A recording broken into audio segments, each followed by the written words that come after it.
요한복음 20장 19절로 23절의 말씀을 드리겠습니다. 신약성경 제 성경으로는 183쪽에 나와 있습니다. 요한복음 20장 19절로 23절. 찾으신 줄 알고 우리 다 같이 합독하도록 하겠습니다. 시작. 이날 곧 안식 후 첫날 저녁 때 제자들이 유대인들을 데려와여 모인 곳에 문들을 닫았더니 예수께서 오사 가운데 서서 이르시되 너희에게 평강이 있을지어다. 이 말씀을 하시고 성과 옆구리를 보이시니 제자들이 주를 보고 기뻐하더라. 예수께서 또 이르시되 너희에게 평강이 있을지어다. 아버지께서 나를 보내신 것 같이 나도 너희를 보내노라. 이 말씀을 하시고 그들을 향하사 숨을 내쉬며 이르시되 성령을 받아라.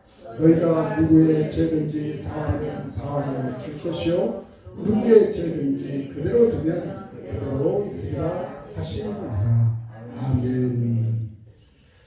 오늘 말씀의 제목은 부활의 선물은 무엇인가 라는 제목으로 설교를 나누고자 말씀을 나누기 전에 기도를 먼저 하도록 하겠습니다. 사랑이 많으신 하나님 아버지 감사합니다. 오늘 이 거룩한 부활의 주일을 다른 주일보다 더 겸허히 저희들의 모든 죄 이제 깨끗함을 입어 다시 한번 우리 주님의 살아나심을 인하여 기뻐하며 하나님께 영광을 올립니다. 우리들의 모습도 그러한 예수님을 닮아가는 모습으로 변화시키게 저희들의 믿음을 굳건하게 하여 주시었고 더욱더 하나님 앞에 믿음 가지고 나아가는 저희 모두 되게 하여 주옵소서. 하나님 말씀에 순종으로 나아가게 하시고 항상 겸손하여 하나님의 말씀대로 살아갈 수 있는 하나님의 복된 자들이 되게 역사하여 주옵소서. 예수님의 이름으로 기도드리옵나이다. 아멘. 오늘 저와 여러분이 읽은 본문의 말씀은 우리 주님께서 부활하셔서 당신의 제자들 앞에 나타나신 사건이 기록되어 있는 것입니다. 그것도 부활하신 첫날 저녁이라고 말씀하고 계십니다. 그러면서 그의 제자들이 있는 곳에 나타나셨고 또 거기에서 우리 주님이 하신 말씀에 대한 기록들이 나와 있는 것입니다. 무덤에서 살아나오신 예수님께서 제자들이 모여있는 곳에 오셔서 그들 가운데 서셨어요. 지금 저와 여러분이 지금 있는 이 자리에 우리 주님은 분명히 서 계십니다. 그리고 말씀하십니다. 너희에게 평강이 있을지어다. 또 한 번 외치십니다. 너희에게 평강이 있을지어다. 유대인들에게는요, 너희에게 평강이 있을지어다 이 말은 일반화된 인사말이었어요.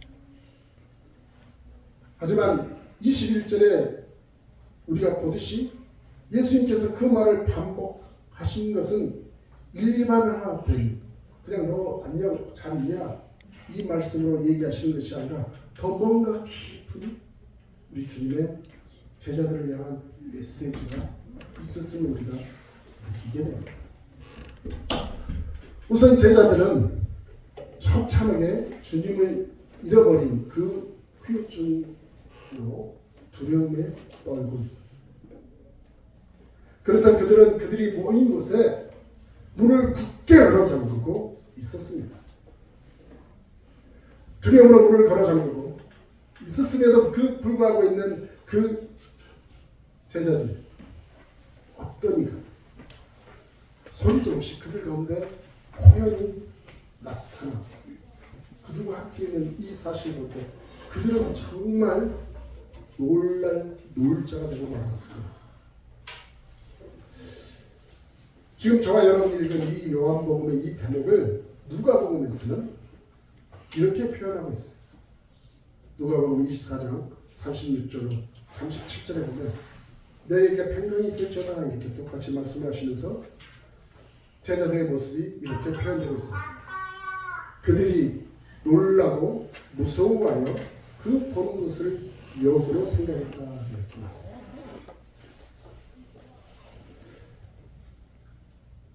우리 주님이 그들 가운데 서 계신 것이 예수님 같기는 한데 어떻게 그분이 우리와 함께 할 수 있을지 그만 놀라고 무서워해서 저거는 사람이 아니고 유령이겠지 이렇게 생각했다고 지금 말씀하고 있는 거예요.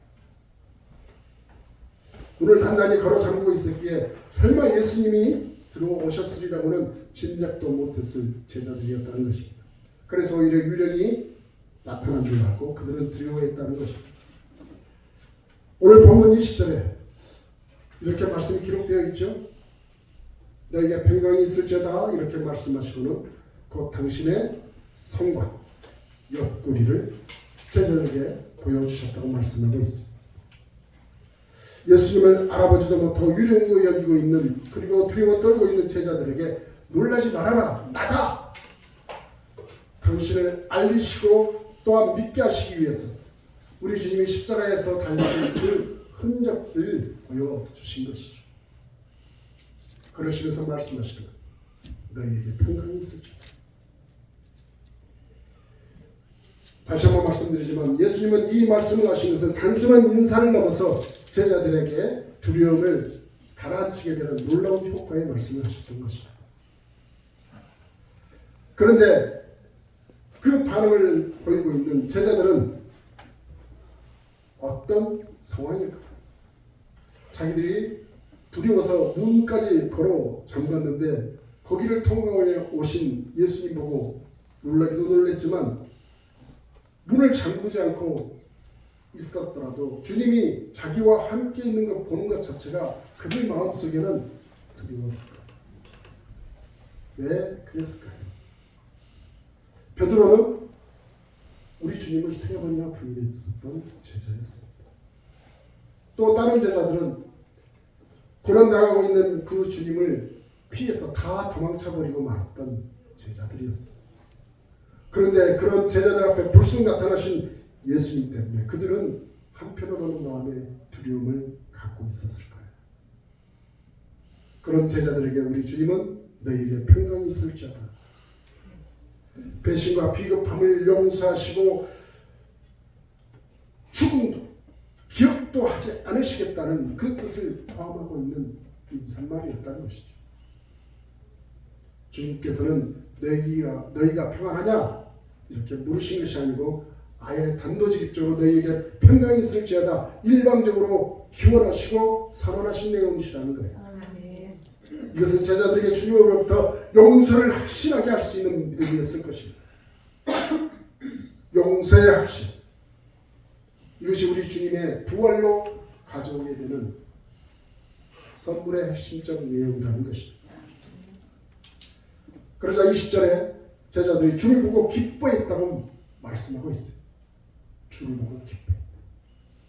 부활하셔서 제자들에게 오신 주님은 그들의 수치심과 두려움과 슬픔을 뭘로 바꾸셨어요? 기뻐했다라는 말씀처럼 기쁨으로 바꿔놓으셨어요. 또한 요한복음 16장 20절 22절에 보면 우리 주님이 하신 말씀이 이렇게 기록되어 있습니다. 내가 진실로 진실로 너희에게 이르노니 너희는 곡하고 애통하겠으나 세상은 기뻐하리라. 너희는 근심하겠으나 너희 근심이 도리어 기쁨이 되리라. 여자가 해산하게 되면 그때가 이르렀으므로 근심을 하나 아기가 나오면 세상에 사람 난 기쁨으로 말미암아 그 고통을 다시 기억하지 아니하느니라. 지금은 너희가 근심하나 내가 다시 너희를 보리니 너희 마음이 기쁠 것이요 너희 기쁨을 빼앗을 자가 없으리라. 이렇게 말씀합니다. 참 놀라운 말씀 아닙니까? 저는 아이를 낳아보지 못해서 잘 모르겠지만 우리 어머니들이 다 계시니까 아이들을 다 낳은 경험들이 있으시니까 아이를 배에 10달 동안 잉태해서 있다가 이제 해산할 날이 오면 얼마나 고통스러울까 아마 걱정되기는 할 것 같습니다. 남편들도 걱정되는데 하물며 직접 그 일을 해내야 하는 어머니의 그 마음은 더 힘드시겠죠. 그런데 그 일을 해내고 나면 그 어머니의 그 눈은 아주 빛이 바랍니다. 그리고 어디서 죽을 힘을 다하다가 어떻게 힘이 생겼는지 그 아이를 꼭 아르며 쳐다보는 그 눈빛은 정말 이 세상의 그 어떤 것보다도 귀한 것을 가지고 있는 그런 모습이죠. 그런데 그 고통을 다시 기억하지 않는다 그래요. 그래서 또 아이를 갖게 되고 그런 것 같습니다. 지금 우리 주님이 그런 것을 비유로 말씀하시면서 너희가 지금 근심을 하고 있지만 내가 너희를 다시 보게 될 텐데 그때 너희들의 마음은 기쁠 것이요 너희 기쁨을 빼앗을 자가 없느니라 이렇게 말씀하고 있습니다. 우리 기독교의 마지막은 무엇이냐? 고행하고 도를 닦고 그것이 아니라 나의 끝은 이 기독교의 신앙의 끝은 기쁨으로 소화된다는 것입니다. 그 기쁨이 우리를 붙잡을 게 분명하다는 거예요. 그러면서 우리 주님이 더 나아가서 너희에게 평강이 있을지어다 이렇게 반복하시는 우리 주님께서는 당신이 붙잡히시기 전에 제자들에게 하셨던 또 다른 약속을 상기시키려고 하는 의도를 가지고 계시다는 거예요. 요한복음 14장 27절로 28절에 보면 이렇게 말씀을 하고 계십니다. 평강이 있을지어다 말씀하신 그 말씀 전에 우리 주님께서 이렇게 제자들에게 얘기합니다. 평안을 너희에게 끼치노니 곧 나의 평안을 너희에게 주노라. 내가 너희에게 주는 것은 세상이 주는 것과 같지 아니하니라. 너희는 마음에 근심하지도 말고 두려워하지도 말아라. 내가 갔다가 너희에게로 온다 하는 말을 너희가 들었나니 나를 사랑하였더라면 내가 아버지께로 감을 기뻐하였으리라. 참 우리 주님께서는 우리들의 평안과 평강을 그렇게 원하고 계시다는 것을 다시 한번 느낄 수가 있습니다. 또 요한복음 16장 28절에 보면 우리 주님께서 내가 아버지에게서 나와 세상에 왔고 다시 세상을 떠나 아버지께로 가더라 이렇게 말씀하신 뒤에 33절에 내가 이것을 너희에게 이루는 것은 너희로 내 안에서 우리 주님 안에서 평안을 누리게 하려 합니다. 세상에서는 너희가 환난을 당하나 담대하라. 내가 세상을 이겼노라. 그런 주님이 내가 그 주님 안에만 있으면 어떻게 되겠습니까? 기쁨이 넘쳐나겠지요. 평강이 임하게 되겠지요. 두려움과 걱정은 사라지게 되겠지요. 그런데 왜 믿지를 않느냐는 것입니다. 왜 그 안에 머물지 않느냐는 것입니다. 그래서 우리 주님은 끊임없이 요한복음을 통하여 내가 너 안에 너가 내 안에 라는 말씀을 계속해서 우리에게 주고 계시다는 것이죠. 우리 주님은 부활하시소 다시 제자들에게 오신 주님께서 너희에게 평강이 있을지어다 반복하신 것은 평안을 주시겠다고 하신 우리 주님의 그 전의 약속들이 이루어지게 됨을 확인시키기 위한 것이었다는 것을 또한 우리는 알 수 있다는 거예요. 부활하신 예수님께서 제자들에게 교훈하신 이 평강, 이 샬롬, 그 근원이 무엇이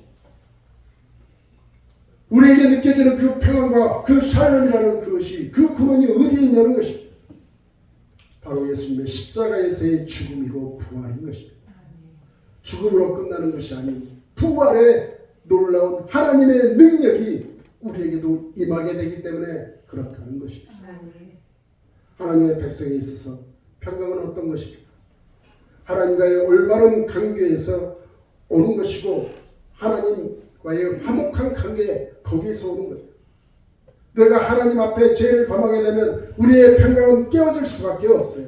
왜냐하면 죄인된 몸은 하나님과 함께할 수 있는 아무 근거가 안 되기 때문에 우리 인간들이 하나님과 깨어질 수 있었던 그 첫 번째 그 이유가 저 에덴 동산에서 하나님이 지으신 첫인간 아담이 하나님 앞에 불순종함으로 죄를 범했기 때문에 그 죄로 인해 하나님으로부터 떠나게 되는 에덴 동산을 떠나게 되는 하나님의 저주가 임하게 되었던 것입니다.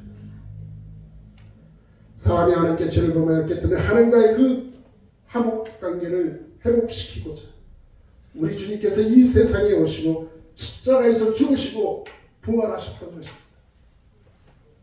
자신의 그 십자가에서의 대속의 죽음 때문에 이제 우리가 하나님과 화해와 그로 인한 평강을 누리게 되었음을 알리시고자 하시는 그 말씀이 바로 너희에게 평강이 있을지어다. 이 말씀이었다는 거예요. 우리 주님이 숨을 거두시기에 또 말씀 하나 하시죠. 내가 다 이루었다. 이 말씀의 논리적 기결점이 되는 것이 무엇이냐면 부활하신 이 첫날 너희의 평강이 있을지어다 라는 말씀이라는 거예요. 하나님과의 이 화해와 평강, 이것이 우리 주님이 부활로 첫 번째 우리에게 주시는 가장 큰 선물이 된다는 것입니다. 그리고 오늘 본문 21절에 예수님께서 다시 한번 평강이 있을지어다 이렇게 말씀하시면서 그 뒤에 이어서 또 말씀이 하나 우리를 아주 올바로 깨달으라고 말씀해 주신 말씀이 있어요. 아버지께서 나를 보내신 것 같이 나도 너희를 보내노라 이렇게 덧붙이고 계세요. 평강이 있을지어다 이렇게 얘기하시고 난 다음에 그 다음 절에 보면 이렇게 말씀을 기록하고 있다는 거예요. 하나님께서 나를 보내신 것 같이 나도 너희를 보내노라 이렇게 덧붙이고 계십니다. 나도 너희를 보내노라는 말은 무슨 뜻입니까? 어딘가를 파송한다는 파송의 말씀이에요. 우리가 선교사를 보낼 때 파송한다고 얘기하는 것처럼 우리 주님이 내가 아버지께로 파송을 받은 것처럼 나도 너희를 파송시키겠다고 지금 말씀하고 계십니다. 그러니 저와 여러분이 지금 세상에는 살고 있지만 세상에 살고 있는 소속된 사람들이 아니라는 것을 우리에게 알려주고 계십니다. 이미 세상에 살고 있으나 우리들의 시민권은 어디에 있다고요? 저 하늘 아버지께서 함께 하시는 저 천국에 우리는 시민권을 갖고 있는 자들. 그런데 그것으로부터 우리는 파송을 받은 자들이라는 것입니다. 다시 말하면 우리는 사명을 받은 자라는 거예요. 부활하신 주님께서 다시 만나신 이 제자들에게 사명을 주셨음을 말씀하는 것입니다. 하나님 나라와 구원의 그 기쁜 소식을 전하라고 하는 사명을 받은 것입니다. 우리 주님께서 다시 제자들을 찾으신 그 이유는 그들과 놀고 즐기기 위해서가 아니었다는 것입니다. 제자들에게 일거리를 주고자 오셨던 것입니다. 무슨 일이요? 하나님의 일이고 예수 그리스도께서 하시던 그 일이었다는 것입니다. 아버지께서 나를 보내신 것 같이 나도 너희를 보낸다. 하나님께서 그 아들을 이 세상에 보내시고 하나님께서 그 뜻하신 그 일도 우리 주님의 제자들에게 똑같이 하라고 명령하고 계신 것입니다. 다시 말해서 이 세상에 천국 복음을 전하는 그 일 아니고 무엇이냐는 것입니다. 예수 그리스도의 이름과 그로 인한 구원의 도를 증언하는 당신의 제자들이 되기를 우리 주님은 원하고 계신다는 것입니다. 그래서 마태복음 부활하신 예수님께서 너희는 가서 모든 민족을 제자로 삼아 아버지와 아들과 성령의 이름으로 세례를 베풀고 내가 너희에게 분부한 모든 것을 가르쳐 지키게 하라 이렇게 말씀하시죠. 또한 마가복음은 어떻게 말씀하고 있는지 아십니까? 부활하신 주님께서 너희는 온 천하에 다니며 만민에게 복음을 전파하라 이렇게 명령하고 계세요. 그러면 지금 이 요한복음은 당신의 사랑하는 제자 베드로에게 다시 고기 잡고 있었던 베드로에게 다시 찾아오셔서 그에게 뭐라고 권면하십니까? 내 양을 먹이라, 내 양을 치라. 3번씩이나 당부하신 우리 주님의 모습을 우리는 알 수 있습니다. 모든 민족과 온 천하의 천국 복음을 전할 사명.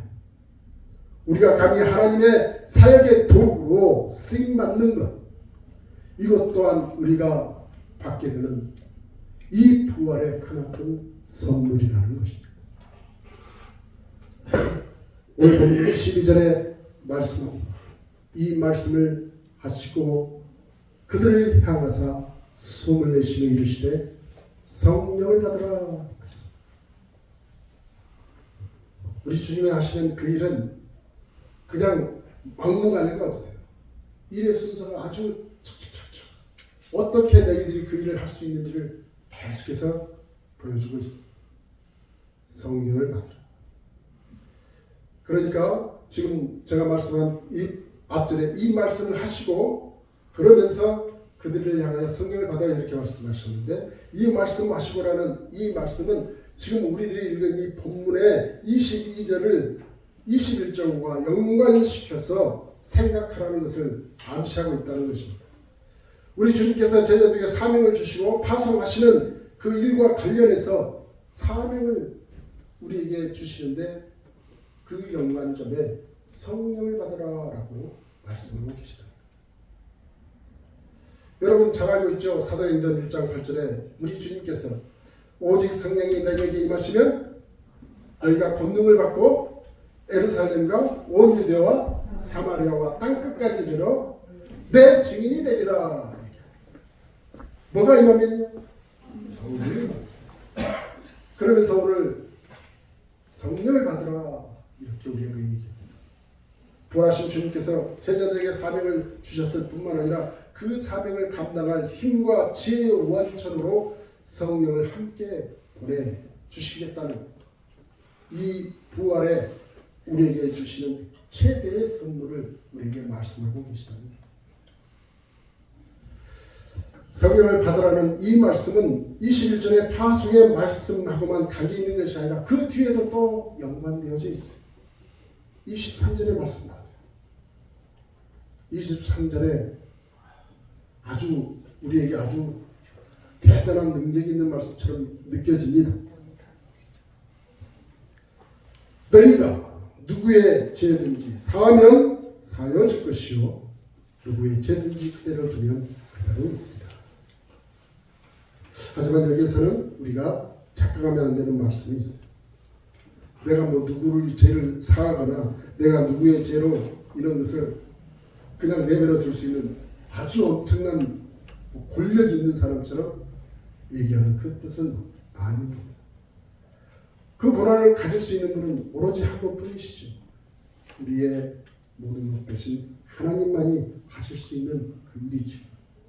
하지만 이 말씀하신 그 뜻은 또 성령을 받으라는 이 말씀과 결합해서 성령 충만한 교회, 진정 성령의 인도하심을 쫓는 교회만이 권리를 가지고 죄와 또 죄의 용서와 구원의 진리를 바르게 이해하고 판단하며 가르칠 수 있음을 뜻하는 것입니다.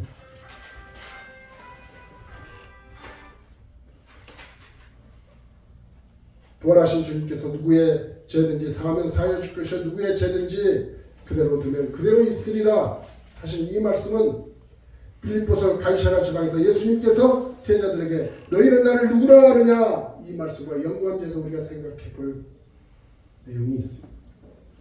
그때 예수께서 나를 누구라 하느냐 할 때 베드로가 어떻게 대답합니까? 주는 그리스도시요 살아계신 하나님의 아들이십니다 이렇게 얘기합니다. 그때 우리 주님께서 그에 대한 반응으로 또 어떻게 하십니까? 너는 베드로라 너는 게바라 다시 말해서 너는 반석이다 이 말입니다. 이 반석 위에 내가 교회를 세우리니 음부의 권세가 이기지 못하리라. 내가 천국 열쇠를 내게 주노니 내가 땅에서 무엇을 매면 하늘에서 매일 것이요 네가 땅에서 무엇인지 풀면 하늘에서도 풀리리라 이렇게 베드로를 향해서 말씀하십니다. 이 이야기의 주제는 예수를 누구라 하느냐 하는 내용이었어요. 다시 말해서 우리 주님께서 이 반석 위에 교회를 세우는데 그 교회 위에 이와 같이 권위를 주시고 이와 같이 그 권능을 주셨어요. 하나님께서 이 일들을 이루어 가실 것이라는 것을 우리에게 알려주고 계시다는 것입니다.